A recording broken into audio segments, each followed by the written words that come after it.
Just as I was thinking that this was a pretty boring week for movie news, Warner Brothers decided to turn that around. First off, well, the Man of Steel sequel, which you already learned about, which is Batman vs. Superman, is coming out on the 17th of July, 2015.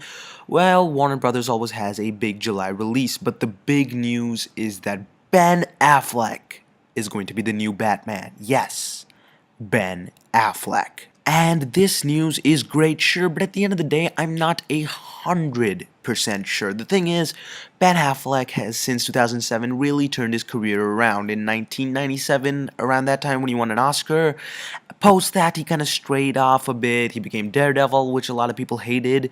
And, over the last few years since 2007, he's really started to improve himself and really got more serious when it comes to filmmaking. He's a director now, and he just directed the last year's Best Picture winner Argo, which was also co-produced by George Clooney, a past portrayer of Batman. The point being that I don't think he's going to sign onto a project without having that much faith in it. Then again, he might not have been given too much information because the studio would want to keep this a secret.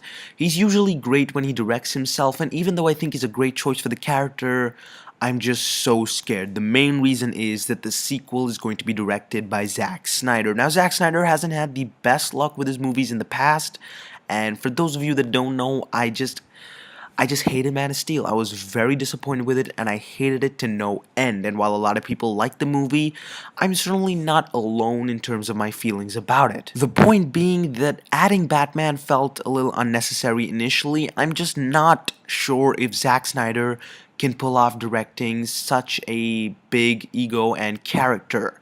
That said, Ben Affleck is a genius when it comes to movies, and I'm glad someone with his level of credibility was chosen because that could add a lot to the project. The point is, he's going to be different from Christian Bale, who I loved as Batman, by the way, but I'm excited to see what he has to bring to this iconic character. But before I make up my mind, I think I'll actually watch the movie. Thank you so much for watching, guys. And now, here is Ben Affleck as Batman. Why wasn't I nominated for Best Director?